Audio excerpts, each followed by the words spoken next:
At Kyoto Kitchen, we want you to have an amazing experience. So whether that's tasting something for the first time or eating a meal that evokes powerful memories of Japan, we want you to experience that here. So my job as a restaurateur is to scour the world and bring you the best talent. So we've got our head chef Shintaro Ito from Tokyo, a more local lad Jason, who's our general manager. So I brought the talent, and then the other part of what I have to do is find you the best producers and suppliers of amazing ingredients, whether that's fresh locally grown wasabi or delicious local English sparkling wine, so that you can have the best experience. So we're going to go out to visit the Candover Brook Vineyard out in Alresford, and we're going to go and visit the Winchester Wasabi Farm. I can't tell you the location, it's a secret, so you'll have to take our word for it. We're going to go and visit the farm. We want you to appreciate the hard work and the skill that goes into producing these excellent ingredients and produce, and then we're going to bring it back to the restaurant, and chef is going to make the world famous Winchester roll for you using the fresh locally grown wasabi that we're going to pick at the farm. So are we ready to rock, gentlemen? Let's go. Right, let's go.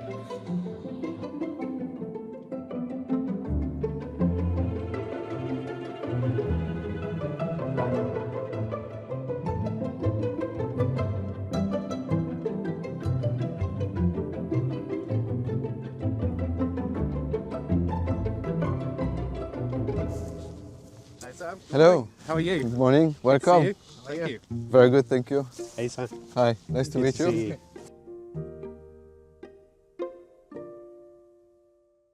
We're here in Candover Brook Vineyard in just outside Alresford. It's about 10 minutes drive from our restaurant in Winchester. We've come to pick up some wine and meet Sam, the winemaker, to tell us a little bit more about this beautiful setting and this beautiful wine that we're very proud to serve in Kyoto Kitchen. Can you tell us a little bit more about the vineyard and when it started? Yeah, absolutely. The vineyard has been planted in 2012 with the 3 varieties of Chardonnay, Pinot Noir and Pinot Meunier, which are the classic champagne varieties. It's 5,000 vine per hectare density, so we have about 26,000 vines in total. I was just amazed because we're mid-April and the vines don't look very big. So what's happened here? What's the stage of the season are we at, Sam? So usually early April they just start to the buds just start to break. So now the buds are completely out, and so we are at that spring frost time of the year for us. So we are very vigilant with the frost, make sure they stay healthy and warm. And so from now until the summer, the vines will be growing. The fruit will come, and when do you harvest? Harvest is generally in October, but it has happened that we have harvested in one occasion last year. It was very early, and so we have harvested in September. But yeah, usually it's October. And that's all done by hand? All done by hand, yeah. How do you tell which is the right shoot to encourage growing? I can train you on that if you want. Let's start now. It's I mean, basically the pruning system we use is called double guyot. So we have 2 little branches and 2 longer ones. So the small ones are called the spurs, and we leave only 2 buds on those, and the longer one are called the canes, and we leave about 8 buds on each cane, and everything else basically can be removed. We only keep the shoots that are on these 4 branches. Yeah. Unless one of the spur or things are not well placed or hasn't properly grown, then we'll leave another one well placed to reproduce a new spur. Yeah. And then the actual winery is very close to the vineyard? So the winery is, the grapes are processed at the winery at the Grange in Alresford. Yeah. So it's, I don't know in mice, but it's just down the road. Yeah, down the road. Isn't it? It's not far at all. Yeah. Once the grapes arrive at the wineries, are pressed, then the juice sits overnight, and then we can start the fermentation. Well, we rack it to take the solids off the juice, and then we can put the yeast to start the fermentation. The fermentation lasts about a week to 2 weeks, Okay. depending on the temperature of the fermentation. Yeah. And then when the wines are stable, we do some blending. So we taste to try to have as much consistency as possible in the wine. That sounds like a very complex process, a very delicate process, and because you've got so many factors affecting the grape and the taste of the grapes, with the sun and the rain and all those conditions, but then you've got to balance with the harvest and then the composition of the different percentages. Yeah, exactly. So that sounds like a complex process and very artisanal. I would Yeah, well, imagine. it is good because it's not on numbers. Obviously, numbers help. Like acidity and sugar levels are very important for us. So once the blend is finished, we bottle and then we add some more sugar and yeast. Okay. And then we put a capsule on the bottle. It's natural carbonation then. It's Yes, not added. that's it. That's the Okay, champagne method. okay. Yeah, Right, traditional second method. fermentation in the bottle. Exactly. Right. Exactly. So, and it is important because it allows us to have some the yeast in the bottle during the aging, and it's these yeasts that are going to be broken down mainly with the acidity actually, and they are going to bring that buttery or brioche flavor that you have. So the longer you age the wine, the more balanced and luxurious it feels. But yeah, and the more of these. So how long do you age this wine for? So this one, if I'm not mistaken, has been aged for at least 5 years. Wow. Actually, yeah. So it's not just, growing in April, and So so it's a really a 6-year process you're looking at then, from start of the season through to the bottling and the aging, and then to be able to serve it to the customer. It's funny because when I say I work in a vineyard, or when we talk about the vineyard, people always think about harvest and imagine that we're always picking grapes, but actually it's only 3 days of the year. Oh my Yeah, gosh, yeah, that's but- really intense. But we work the whole year round Yeah. to reach to these 3 days. But yeah, there is a lot going on before that.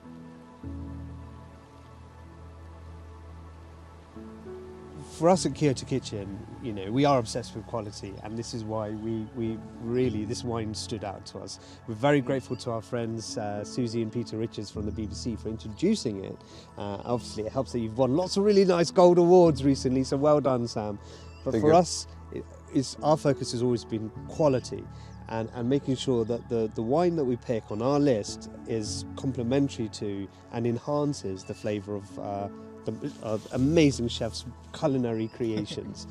So, could we try a little bit? Is that possible, Sam? Yeah, sure, Yeah. absolutely.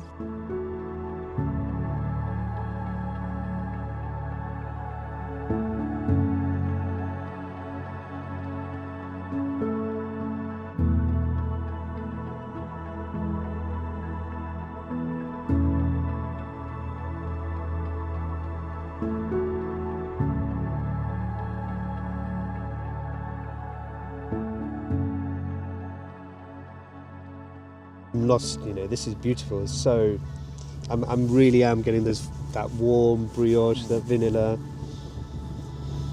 Yeah, stunning. And look at that, very fine bubbles that are rising up through the middle. What do you think, Chef? How's the taste? I'll try. Please. I think it's wine. All of the Japanese food is good combination. For example, sashimi, and then all of sushi and tempura, for example. And especially our signature dish, Winchester roll, is a very good combination with this. Good. And they're very fine bubbles, they're not big bubbles. So I think sometimes the bubbles can overpower the taste of the wine, right? Yes. This one is the finesse. Yeah, and actually the aging helps. The aging helps with having fine bubbles. Okay. Yeah.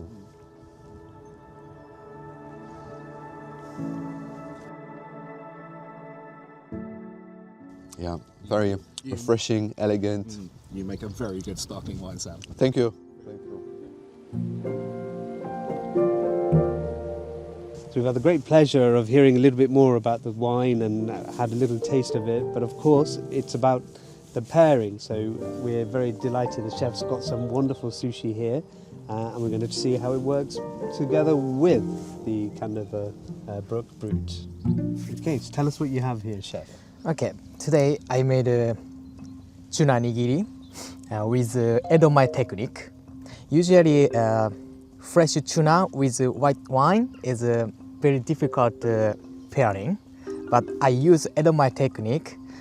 Outside, lightly boil and soak in soy sauce liquid, half days. After that, slice and make nigiri. No fishy, a good pairing with wine. Sam, would you do the honours? Yeah, of So course. I don't know, many people don't know. So actually, sushi was invented as finger food, as Right, yeah. a street food. You know, Okay. in Japan, you'd go up to them, 400 or 500 years ago. In Osaka or Kyoto, you'd go up to the man. He'd have a cart. He'd make the sushi and plonk it on the top, and you pick it up with your hands. Okay, thank and, you. Enjoy. Thank you very much. What are you picking up there? Do you see the softness of the fish, the rice? It's very delicate. It melts in your mouth. Melts, yeah. I like the flavor of, what is it, you've added some A little bit of sesame and chives. of the chives, yeah. Yeah. Like it. It's really, really fascinating. It's good. There is a little bit of acidity in this nigiri, but this really brings some freshness to it. It's like Yeah. the fish comes back to the sea. Oh, what a that's perfect description. Yeah, but I mean, it does. Yeah, Yeah. it does really freshen up your palate and but doesn't overpower the delicate flavor of the fish. And I think that's what's important about that pairing. Well, Sam, thank you so much. It's been an absolute joy coming here and seeing behind the scenes, seeing and learning about the passion and the hard work and dedication that goes into producing this stunning, stunning wine. So thank you very much for having us. It was a up. pleasure. It was a pleasure. Yeah. Well, thank you. It's very nice to show you around and see you're really interested in the core of the product, how we make it. Yeah, and you produce amazing food as well. So I think it's made to go together. Here you go. Take that with you. Oh, Or well. maybe for the chef. Thank you very much for visiting. It was a real pleasure. And yeah, see you soon. See you harvest time. See you. Yeah, you come back. Thank you very much, Sam. Bye bye. Thank you. Good to see you.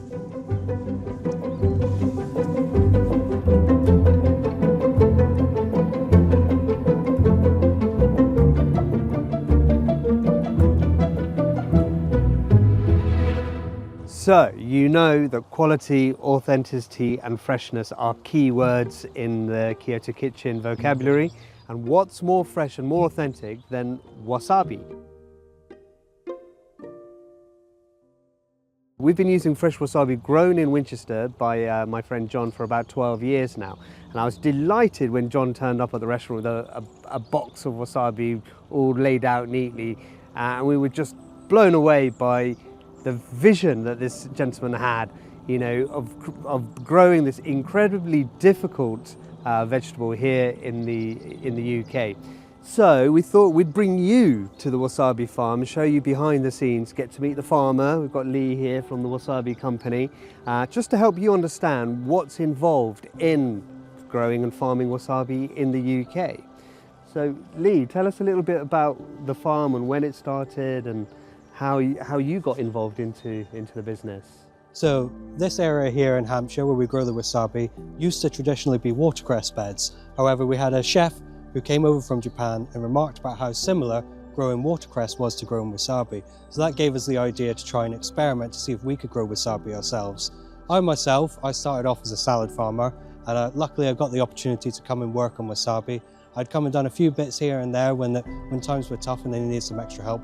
But when the opportunity came up for a full-time position, I jumped because there's not many chances that you get to come and grow wasabi here. So we've been growing it here since about 2010, experimenting with different ideas, different ways that we could try to mimic the way that they grow it in Japan. And so far it's been a great success. So what has been those critical factors for that success then? So the key part of growing wasabi is the spring water, and we have that here all across, which is also used for watercress. They're provided by spring water at the end of all of the beds, 40 meters down, which provides fresh and clean water throughout all the wasabi, and it provides most of the nutrients that they need to grow. And it's constantly running water. We've got these plants growing in these big gravel beds that are slightly raised. And you said about you've been experimenting. So what type of plants are you using then?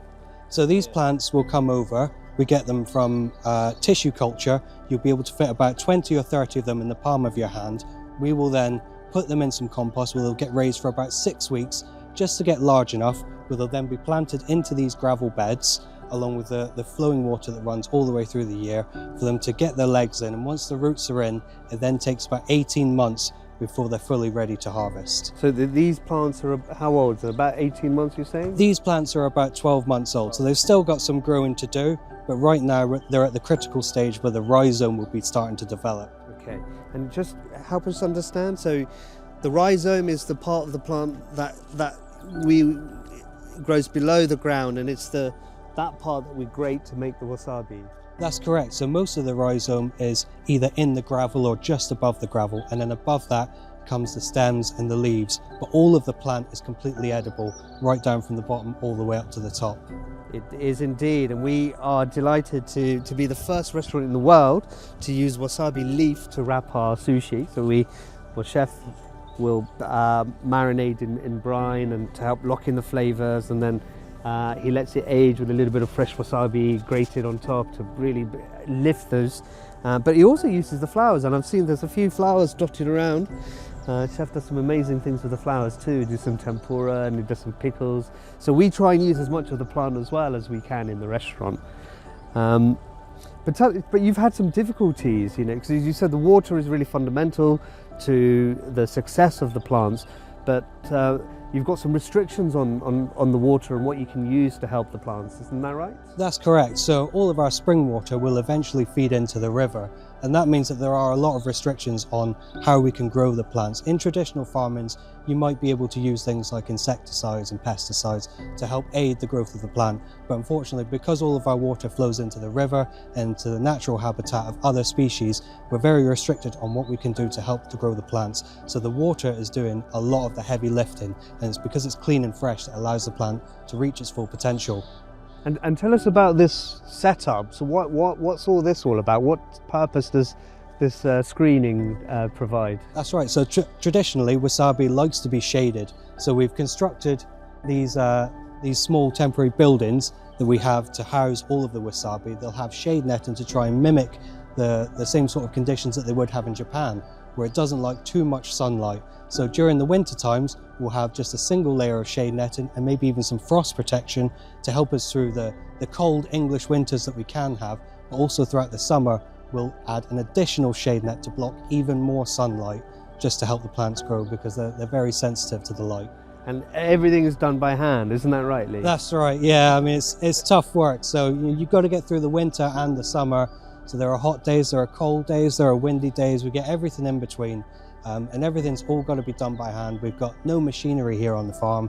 There's no electricity, so it is just down to hard work and perseverance just to keep them alive. And we're in, it's mid-April at the moment, and this is the best time to plant? This is a good time for us to plant. So we've just come out of the winter season. The sun started to come up, and a lot of the plants that will then react to the early part of the light. That's when the flowers will start to grow. It is the best conditions for us growing. We traditionally tend to have 2 planting seasons, so at the end of spring, right about now, and then at the end of autumn, when we're outside of those danger areas when it's too hot or it's too cold in the winter. So is there like a perfect temperature range where wasabi would grow? Yeah, so around about the 16 to 18 degrees, they're at their happiest. They're definitely doing some growing in those conditions. When it gets too hot, the plants will start to wilt and they'll look a little bit unhappy. We'll then use sprinklers inside the beds, a recirculated spring water, just to freshen them up. And then throughout the winter times when they do get too cold, like I said again, we've got the frost covering just to try and keep the climate a little bit more controlled in here. So it's not exactly laboratory conditions, but it is the best that we can do whilst incorporating nature and trying to keep it authentic. Yeah. How different is, I think you said you've been to wasabi farms in Japan, Chef. Is very different in the kind of style and processes here, or is it similar with the running water? And I have never been to inside of a wasabi farm, just outside looking. yeah. So what do you think of this one? How does are you surprised and impressed that? Yeah, of course impressed. In England we're able to produce wasabi successfully? And Yeah, I was surprised when I come in UK. Is authentic wasabi available? Yeah. I'm happy with that. Authentic Japanese food, authentic wasabi, good fusion. Yeah, we like a happy chef. Means delicious food. So yeah, so let's go and have a look at the cropping aspect. Let's go.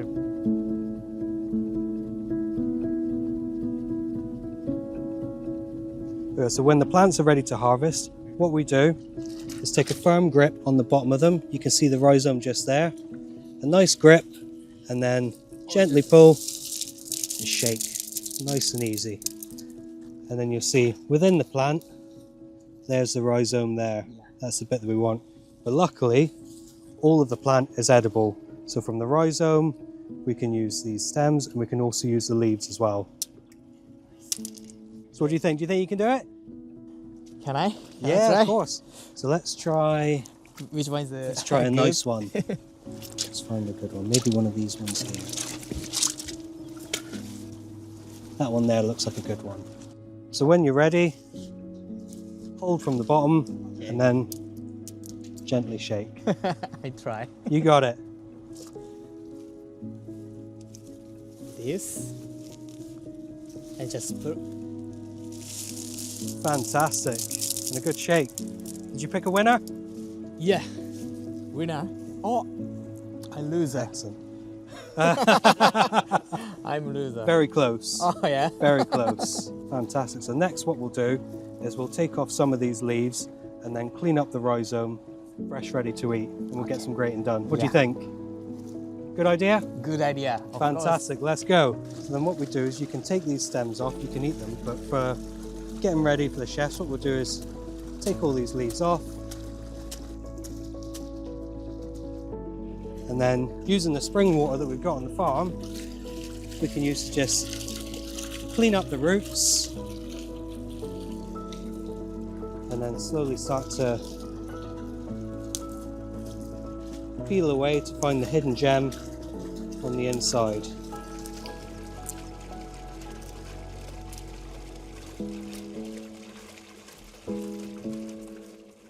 I'll take this one off for now. And it does take some time to get these ready as well, so they'll be fresh pulled out of the ground. And you never know what you're going to get. Sometimes we pull them out and they're triplets, sometimes they're just singles, but hopefully if we've looked after them and they've had a great year, then we're always quite happy with them. These will usually be transported down to our main office down in Dorset, where they'll get the extra care and attention. So there might be some plants where we will just take some of the leaves and the stems off. They'll then be prepared separately and kept in water and kept in live. We'll take them back to the office, and then the best leaves will be selected to then go towards the chefs.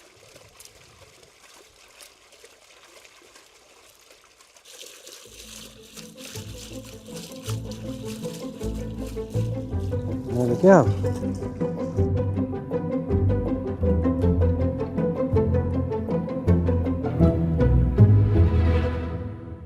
I always say, Lee, the proof is in the pudding. So we haven't got pudding. Ito-san has made some absolutely beautiful soy cured tuna. So bring it in, chef. Let's have a look. Obviously, the best accompaniment to fresh sushi is fresh wasabi. So Lee, what chef's done, we've got soy cured tuna. So this tuna is bluefin tuna, just been gently poached for a very short time, taken out and then aged in soy, so that the fish flavour has been reduced, the umami depth and the creaminess of the fish has been brought to the fore. So please, the finishing touch is required. So with wasabi, we use these special graters that are one-sided, and that helps to just break down the skin. And all it takes is just a firm press and small circular motions continuing on. Now this early stage of the wasabi being grated will taste very mild, but it takes about 30 seconds to a minute for those flavour profiles to really start to settle in, and then you'll get a real rush of flavour, and then it'll be ready to eat. Though there is a time limit on it, after several minutes the heat will start to go down on the plate, which is why it's so important to have wasabi grated fresh at the table. Right, chef, serve up. Yeah, don't be shy. Yeah, go for it.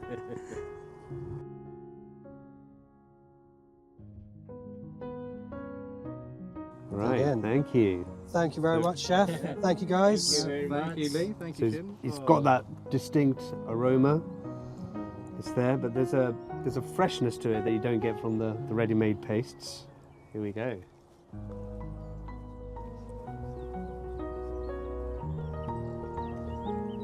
Wow.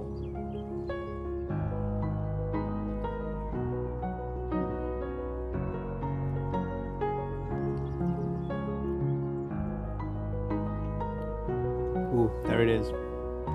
So, obviously, there's a lovely natural sweetness to the wasabi. The freshness really stands out.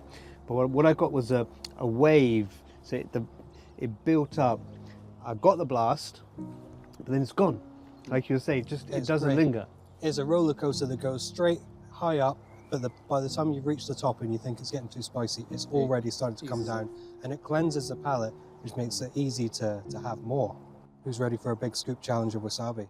Should we do a big bit of wasabi each? Let's do it. Yeah. We're gonna go for it, guys. Yeah. We're gonna have a bit of Who's a going to be the wasabi taste off. bravest? After you, sir. All right. Well, I'm gonna go hands in. I've got a nice big lump there. Cool. Let's go. Incredible. My eyes are watering. I got that blast, but it's gone. There it More, is. please, chef. Wow. Wow. Clear the silence. That's good. That was really good. Beautiful. I'm pleased. I was beginning to wonder if you weren't human then, taking that much with no reaction, but it does take a second to hit. So what do you think, guys? Does it live up to the hype? More than lives up to it, mate. Absolutely beautiful. We're Very happy to so have it. so grateful for the hard work that you and John and the rest of the team put into growing this amazing, incredible ingredient that we can now also share with our clients, and it's a joy for me to share that with people. And when they come and try wasabi for the first time, you know, it's a really memorable moment for them, and I'm really proud to be able to share that. So thank you, Lee. Whew, right. Busy day on the farm, chef. Look what we've got for you. Beautiful fresh wasabi leaf, and Wow, from field to table. looks so good, exciting. To go alongside your creation, lovely bottle of the Candover Brook. Nice one. Let's make Winchester roll. Oh yes, that sounds like Yes, Yeah. please. This is a Winchester roll. And inside avocado, onion, and smoked trout.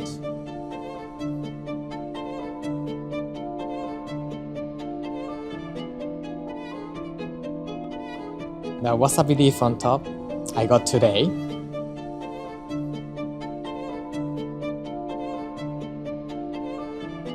And I use a mayonnaise on top.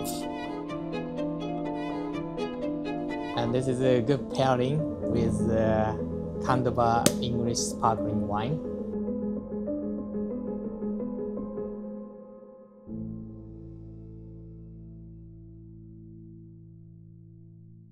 Thank you very much.